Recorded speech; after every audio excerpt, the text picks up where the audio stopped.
Hello everyone. In this lesson, we will cover professional email writing in detail. Email is one of the most commonly used communication tools in the business world today. Writing a proper email is essential for reflecting professionalism, establishing effective communication, and building strong business relationships. In this lesson, you will learn the key components of a professional email, how to write an effective subject line, proper greetings and opening sentences, structuring clear and concise messages, closing statements and signature rules, common mistakes to avoid, examples and practical exercises. Key components of a professional email. A professional email consists of 6 essential parts: subject line, greeting, introduction, main body, closing, and signature. We will examine each one with examples to ensure effective writing. Writing an effective subject line. The subject line is the most critical part of your email because it determines whether the recipient will open it.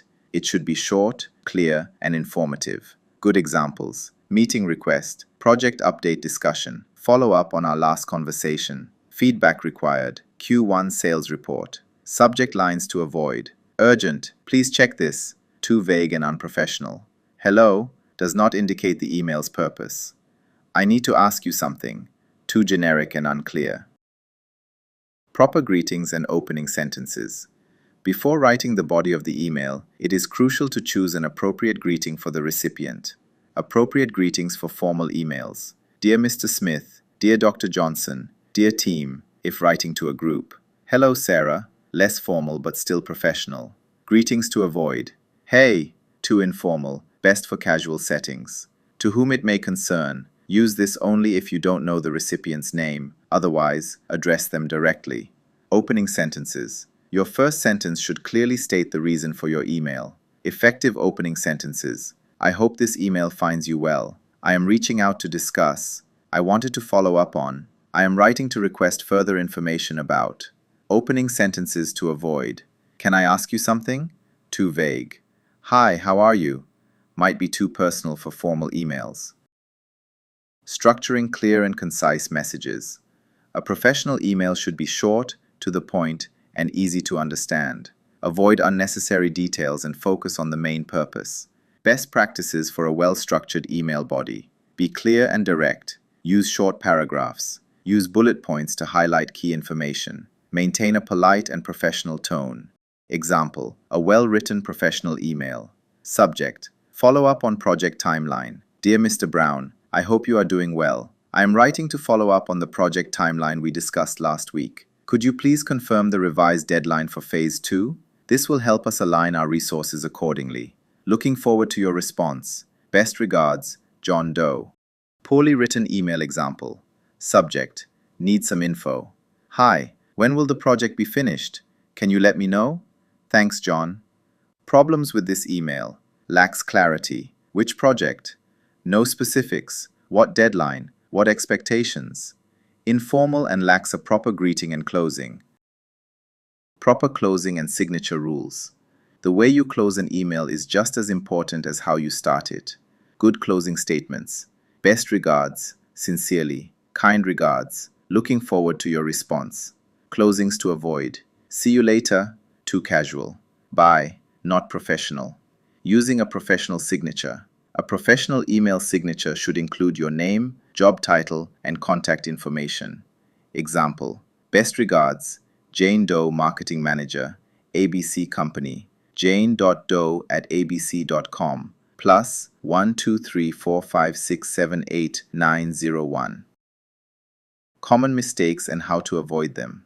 Common mistakes: sending an email without a subject line, writing emails that are too long and contain unnecessary details, using a rude or aggressive tone, sending emails with spelling and grammar mistakes. How to avoid these mistakes. Always proofread before sending your email. Ask yourself, is this email clear? Does it contain unnecessary details? Maintain a professional tone at all times. Conclusion and practice exercise. Now it's time for a small practice exercise. Scenario: you need to send an email to your manager requesting additional resources for a new project. How would you write this email in a professional format? Write your email and structure it correctly. I will provide feedback on your work. Let's practice. Thus, we have covered the key aspects of professional email writing. Remember, your emails reflect your professionalism and communication skills. Be sure to practice what we've discussed in this lesson. The style you use depends on the purpose, audience, and context of your writing. Sometimes you need to write a professional email, while other times you may send a quick message to a friend. So, what are the key differences between these two styles? Let's dive in. Formal writing style. Formal writing is used in professional, academic, and official documents. This style is serious, structured, and professional in tone. Characteristics. Vocabulary and word choice. Uses formal and sophisticated words. Colloquial expressions are avoided. Sentence structure. Sentences tend to be longer and grammatically correct. Transitions and linking words. Words like therefore, however, and in addition are commonly used. No contractions. Words are not shortened. For example, I am instead of I'm. Objective tone. The writing avoids personal opinions and emotions. Examples. Formal email. Incorrect. Informal. Hey, I want to ask about the meeting. Can you send me the details? Correct. Formal. Dear Mr. Smith, I would like to inquire about the upcoming meeting. Could you please send me the details? Academic writing. Incorrect. Informal. We found out that people don't like too much advertising. Correct. Formal. The research indicates that excessive advertising may lead to consumer dissatisfaction. Job application letter. Incorrect. Informal. Hey, I'm super excited about this job. I think I'd be great for it. Correct. Formal. Dear hiring manager, I am excited to apply for this position. I believe my skills and experience make me a strong candidate. Informal writing style. Informal writing is used in casual conversations with friends, family members, or close acquaintances. It is more relaxed and resembles spoken language. Characteristics. Conversational tone. Uses everyday language and expressions. Short and simple sentences. More direct and natural compared to formal writing. Frequent contractions. I'm, it's, don't are commonly used. Emotional and personal tone. Personal expressions, humor, and emotions are included. Use of slang and idioms. Words like gonna, wanna, and cool may appear. Examples. Text message.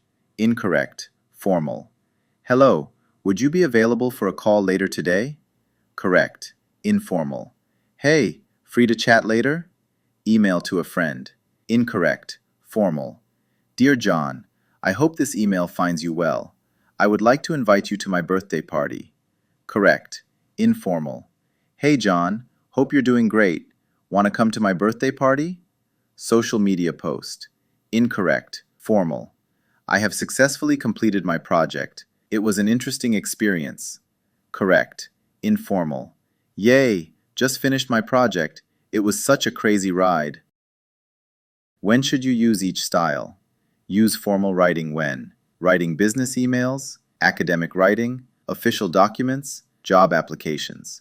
Use informal writing when texting friends, social media posts, casual blog writing, notes for family members. Conclusion and summary. Formal writing is more structured, professional, and academic, whereas informal writing is more relaxed and conversational. Context is key. Using an informal tone in a job application could leave a negative impression. By choosing the right style, you can communicate effectively in any situation. Now it's your turn. Try converting the following informal sentences into formal ones. Hey, I need some info about the project. Can you help? This news is just wow. Gonna send you the report soon. It's almost done. Write your answers in the comments. Let's evaluate them together. In this lesson, we will dive deep into the techniques of effective report writing and presentation skills. Whether in business, academia, or even daily life, being able to write a clear and structured report and deliver an engaging presentation is a crucial skill. So, how do you write an effective report? How can you prepare a presentation that is clear, persuasive, and memorable? Let's explore these in detail. Effective report writing. A report is a structured document that provides information on a specific topic to help decision makers or relevant stakeholders. A good report should have the following characteristics. Clarity. The topic should be clear and easy to understand. Structure. The information should be presented in a logical sequence. Objectivity. The report should be based on facts and data. Relevance. The information included should be directly related to the topic. Conclusion and recommendations. The report should provide a clear outcome and actionable suggestions. Structure of a report. Every well-written report follows a fundamental structure. Cover page. Title of the report. Name of the author. Date of submission. Institution or organization. Table of contents. For longer reports, a table of contents helps readers navigate the document efficiently. Executive summary. A brief summary of the report. Readers should be able to grasp the key points without reading the full document. Example. This report analyzes the performance of marketing campaigns conducted in the past 3 months and provides recommendations for future strategies. The findings suggest that digital advertising has the highest conversion rate. Introduction. Explains the purpose of the report. Defines the methods and data sources used. Example. This report aims to analyze customer satisfaction levels in the second quarter of 2024. The data has been collected through customer surveys and call center feedback. Main body, findings and analysis. This section presents detailed information, data, and analysis. Charts, tables, and infographics may be included. Conclusion and recommendations. Summarizes key findings. Provides actionable recommendations. Example. Customer survey results indicate that call center wait times exceeding 5 minutes increased dissatisfaction rates by 40%. It is recommended to increase call center staff to address this issue. Appendices. If the report includes extensive data, research materials, or survey results, they should be placed in the appendix. Tips for writing an effective report. Be concise. Avoid unnecessary details. Use simple language. Avoid jargon. Use headings and subheadings. They should guide the reader. Include data and visuals. Charts and infographics improve clarity. Effective presentation preparation. Writing a good report is important, but presenting it effectively is just as crucial. How can you prepare a strong presentation? Structure of a presentation. Introduction. Capture the audience's attention. Body. Present key points with supporting data and examples. Conclusion. Summarize and leave the audience with a clear takeaway. How should the presentation content be? Minimal text, more visuals. Avoid text-heavy slides. Highlight key points. Use bold and large fonts to emphasize messages. Use charts and tables. Support your points with data. Use clear and simple language. Keep it understandable for the audience. Example slide structure. Slide 1. Title. Why is customer satisfaction important? Visual. Images of happy and unhappy customers. Content. Happy customers are loyal. 80% make repeat purchases. Slide 2. Title. What do the numbers say? Visual. A bar chart. Customer satisfaction versus sales growth. Content. Brands with satisfied customers increase annual sales by 25%. Slide 3. Title. What should we do? Visual. A checklist. Content. Improve customer service, reduce response times, personalize interactions. Key points for delivering a great presentation. Make eye contact. Establishing eye contact builds trust. Use body language. Your gestures should support your message. Control your voice tone. Avoid monotony and add emphasis. Engage the audience. Ask questions to keep them involved. Manage time well. Focus on important points and avoid dragging the presentation. Bad presentation example. Too much text, dull graphs, monotonous tone, no eye contact. Good presentation example. Slides with visuals and keywords. Balanced voice tone with emphasis. Fluent and engaging speech. Conclusion. Writing an effective report and delivering a compelling presentation ensure that your message is clearly communicated and impactful. Your reports should be clear, well-structured, and based on data. When presenting, focus on simplicity, strong visuals, and engaging delivery. Remember, a great communicator is someone who can effectively convey their message both in writing and speech. We are living in the digital age where communication happens mostly online. Emails, social media, messaging apps, video conferences. Knowing how to communicate effectively, respectfully, and professionally is more important than ever. Today, we will dive deep into digital communication etiquette and explore the best practices for online communication. By the end of this lesson, you will learn common mistakes in digital communication and how to avoid them, the right way to communicate professionally and on social media, best practices for emails, instant messaging, and video conferencing, essential digital etiquette rules. Let's get started. Fundamental principles of digital communication. When communicating in the digital world, whether written or spoken, you must always be clear, respectful, and professional. Let's break these principles down. Be clear and concise. Misunderstandings are very common in written communication. Avoid vague language and be as specific as possible. Wrong. This task should be completed ASAP. Correct. We need to complete this task by 5 p.m. today. Tip. Keep your messages short yet informative. People might interpret your words differently than you intended. Be polite and professional. If a message would sound rude when spoken face-to-face, it will also sound rude in digital communication. Avoid using all caps, as it may seem like you are shouting. Use emojis and punctuation wisely. In professional emails, may not always be appropriate. Don't forget to express gratitude. Phrases like "thank you" or "I appreciate your time" can make a big difference in digital communication. Email and messaging etiquette. Writing a professional email. Emails remain one of the most important communication tools in the professional world. However, many people fail to write emails properly, leading to misunderstandings or unprofessional impressions. What makes a good email? A clear and specific subject line. Wrong. Important. Correct. Meeting agenda, February 14th, 2025. Follow a structured format. Introduction. State who you are and why you are writing. Body. Clearly explain your request or information. Conclusion. Summarize your expectations and express gratitude. Instant messaging etiquette. Tools like Slack, WhatsApp, and Microsoft Teams are widely used in workplaces. However, being too formal or too casual in messages can lead to misunderstandings. Best practices. Keep messages brief and to the point. Avoid sending messages outside working hours. Respond in a timely manner, but don't feel pressured to reply instantly. Use written text instead of voice messages, unless necessary. Wrong. Hey, text me when you're free, we need to talk. Correct. Hi, could we schedule a quick call to discuss topic at a convenient time for you? Social media and video conference etiquette. Professional behavior on social media. Remember, everything you post on social media contributes to your digital reputation. Best practices. Engage in discussions respectfully. Verify information before sharing. Maintain a professional online presence. Wrong. Posting offensive comments. Sharing confidential company information. Complaining about your employer online. Correct. Sharing valuable content. Providing insights on industry trends.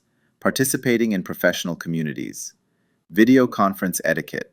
Platforms like Zoom, Google Meet, and Microsoft Teams have become essential. But do you know the do's and don'ts of virtual meetings? Test your microphone and camera beforehand. Keep your background clean and distraction-free. Ensure you are in a quiet environment. Wait for your turn to speak. Join the meeting on time. Wrong. Keeping the camera off while speaking. Having background noise while the microphone is on. Joining the meeting late. Correct. Keeping the camera on and dressing appropriately. Muting your microphone when not speaking. Joining 2 to 3 minutes early to prepare. Conclusion. Mastering digital communication. Now you have the key principles to navigate digital communication etiquette effectively. Remember, be clear, concise, and respectful. Follow email, messaging, and social media etiquette. Maintain professionalism in video conference. In verbal communication, tone, body language, and facial expressions help convey emotions. However, in written communication, these supportive elements are absent. So, how can we ensure that our emotions are correctly understood in writing? Let's explore this in detail with examples. Why is expressing emotions in writing important? Prevents misunderstandings. If emotions are not expressed correctly, a message might come across as harsh, indifferent, or cold. Builds empathy. Understanding the other person's feelings helps us choose the right tone. Enhances communication effectiveness. Strengthens relationships in both professional and personal settings. Increases persuasive power. A well-expressed emotional tone can make messages more compelling. Now, Let's dive into the techniques for expressing emotions effectively in written communication.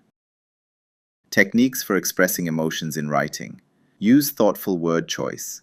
The words you choose shape the tone of your message. The same idea can feel completely different depending on the words used. Example: formal and cold tone. Send me your report for review. Warm and polite tone. I would love to review your report. Could you please share it with me?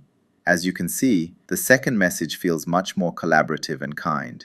Tip: use phrases like please, thank you, I appreciate, and I would love to add warmth to your messages. Use punctuation strategically. Punctuation plays a key role in conveying emotions. Short and harsh expression: I canceled the meeting. More empathetic and considerate: I had to cancel the meeting. Thank you for your understanding. Be careful. Overusing exclamation marks or ellipses can lead to misinterpretation. Example: okay might seem cold and distant. Okay sounds enthusiastic and positive. Okay may imply hesitation or reluctance. Express your emotions directly. Sometimes the best way to ensure your emotions are understood is to state them explicitly. Neutral and emotionless message: thank you for your work. More expressive and warm message: I truly appreciate your hard work and dedication. Your contribution means a lot to me. Remember, clearly expressing emotions encourages the other person to respond with warmth and sincerity. Use metaphors and comparisons. Metaphors and comparisons can make your emotions more vivid and relatable. Examples: today's meeting ran like clockwork. I feel like I'm talking to a wall. Your project shines like a bright light. Using such expressions makes your writing more engaging and relatable. Incorporate emotion-rich phrases. Here are some useful phrases to enhance emotional expression in writing. Appreciation and gratitude. Thank you so much for your hard work. You did an amazing job.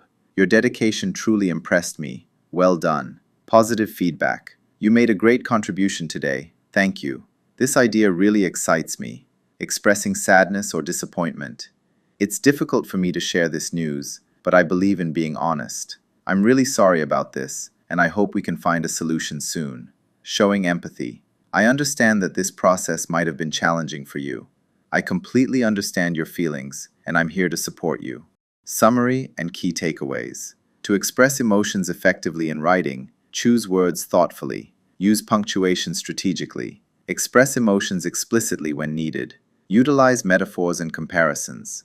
Include empathetic and polite language. When you express emotions clearly and effectively, you reduce misunderstandings, build trust, and make your messages more impactful. Now, here's a little exercise for you. Rewrite the following sentence to make it more emotionally engaging and warm. I watched your presentation. How would you make it sound more sincere and expressive?